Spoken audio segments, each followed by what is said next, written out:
Bismillahirrahmanirrahim. Assalamualaikum warahmatullahi wabarakatuh. Halo, bertemu lagi dengan saya Yuni Nur Fadila dari Romel Akuntansi 20E Universitas Negeri Semarang. Nah, pada pertemuan kali ini saya akan mempresentasikan mengenai motivasi ya dari konsep menjadi penerapan dengan dosen pengampu Bapak Prabowo Yudo Jayanto, SEMSA. Nah, kita lanjut saja ya ke materinya. Jadi yang pertama itu ada memotivasi dengan desain pekerjaan. Jadi itu uh, model karakteristik pekerjaannya. Nah, untuk desain pekerjaan ini bisa kita artikan sebagai suatu cara di mana elemen-elemen dalam suatu pekerjaan di organisasinya. Nah, untuk model karakteristik pekerjaan itu juga ada banyak ya.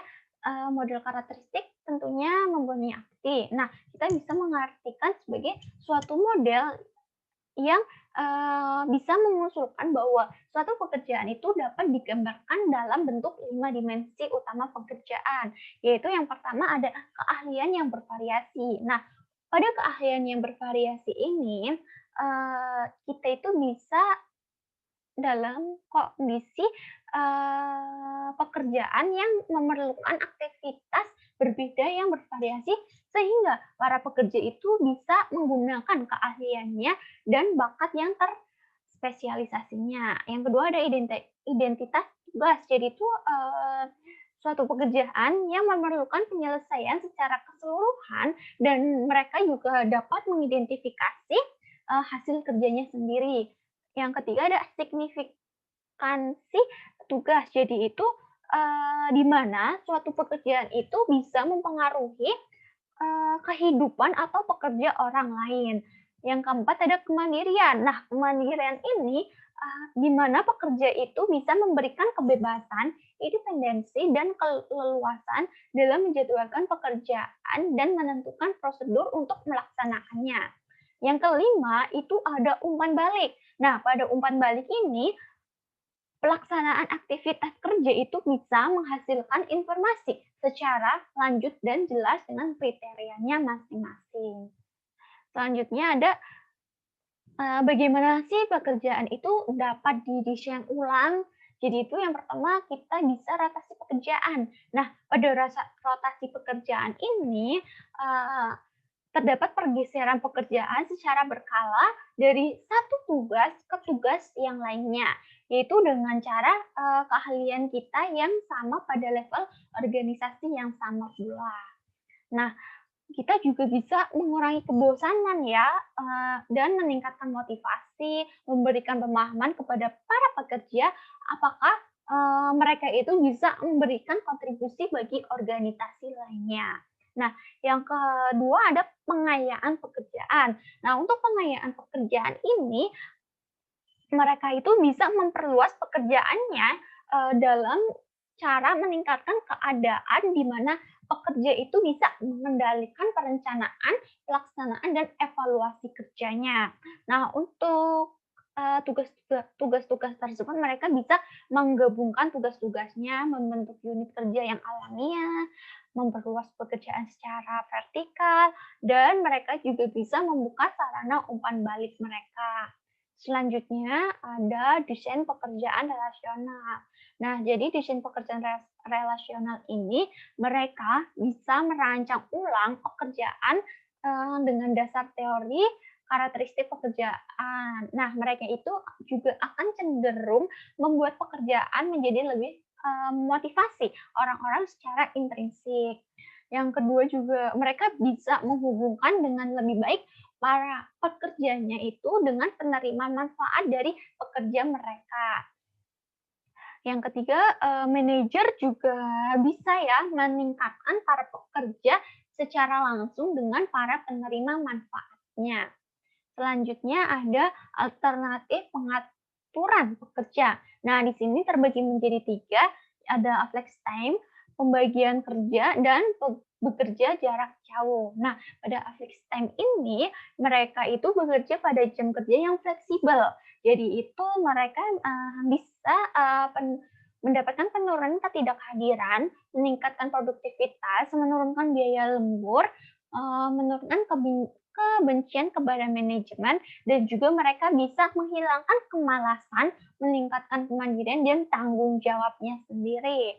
Nah, yang kedua, yang pembagian kerja itu, eee, mereka itu, eee, bisa, melakukan, apa ya namanya, pada pembagian kerja ini, suatu pengaturan ya yang memungkinkan 2 individu atau lebih untuk membagi pekerjaannya yang memiliki jam kerja tradisional, yaitu, eee, 40 jam dalam 1 minggunya. Yang ketiga ada bekerja jarak jauh. Nah, untuk bekerja jarak jauh ini, mereka itu bisa bekerja dari rumah.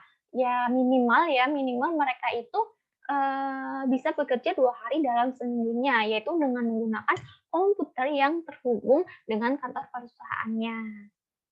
Nah, selanjutnya ada konteks sosial dan fisik dari kerja. Untuk karakteristiknya itu ada 2, yang pertama ada karakteristik sosial dan karakteristik pekerja.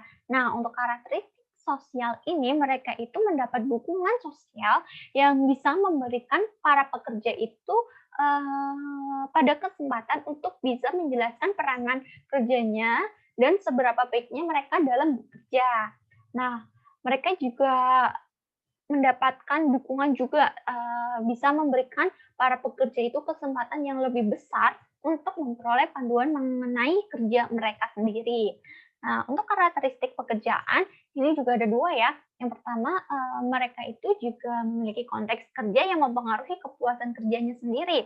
Nah, pada karakteristik pekerja ini, terdapat beberapa hal, yaitu ada suasana yang panas, suara keras dan yang berbahaya, yaitu kurang memuaskan daripada pekerja dalam satu lingkungan dengan cuaca yang terkendali, relatif, hening, dan aman.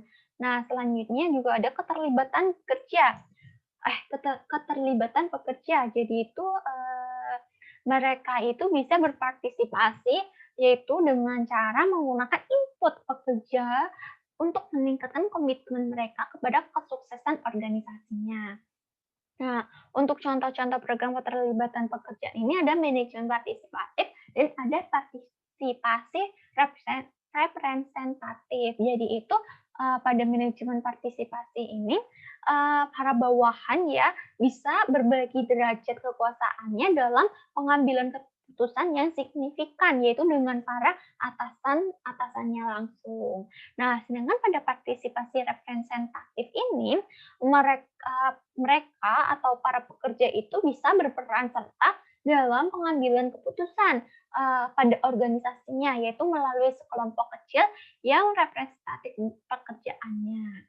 Selanjutnya ada menggunakan imbalan untuk memotivasi para pekerja, yaitu ada, apa sih yang dapat kita lakukan untuk menggaji atau menciptakan suatu struktur gaji.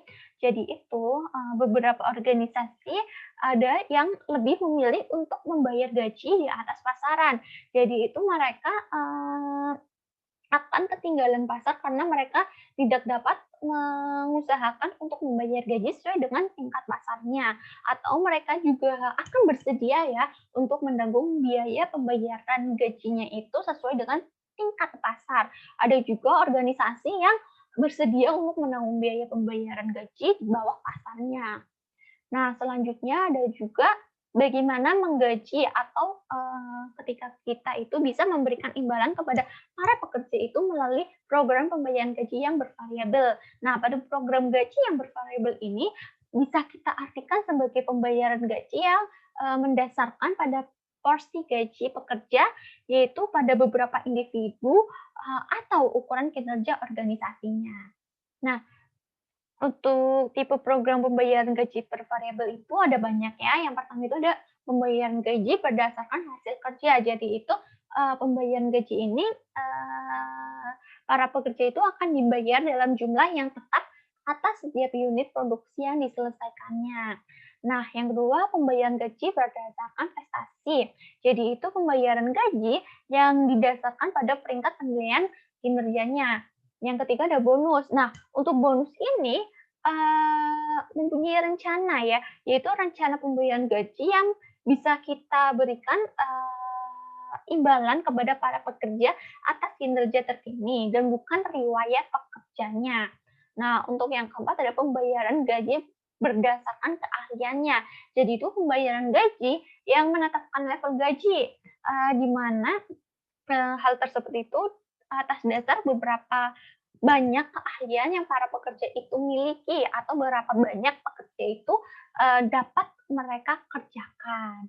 Selanjutnya juga ada rencana pembagian laba. Nah, untuk rencana pembagian laba ini suatu program ya yang bisa dilakukan oleh organisasi untuk mendistribusikan kompensasi yang didasarkan kepada beberapa penetap formula yang dirancang seperti profitabilitas perusahaannya. Nah, selanjutnya juga ada pembagian keuntungan. Nah, pada pembagian keuntungan ini, mereka atau sekumpul insentif yang didasarkan pada formulanya. Yang ke-7 ini juga ada rencana kepemilikan. Nah, pada rencana kepemilikan saham pekerja ini, mereka itu akan memiliki rencana manfaat yang ditetapkan oleh perusahaannya. Para pekerja itu bisa memperoleh saham seringkali di bawah harga pasar sebagai bagian dari manfaat mereka sendiri. Nah, ada juga evaluasi variabel gaji. Mereka itu juga mengatakan bahwa organisasi itu bisa melaksanakan rencana pembagian laba yang memiliki level profitabilitas lebih tinggi daripada mereka yang tidak melaksanakan rencana tersebut. Nah, selanjutnya ada manfaat yang fleksibel atau mengembangkan suatu paket yang bermanfaat.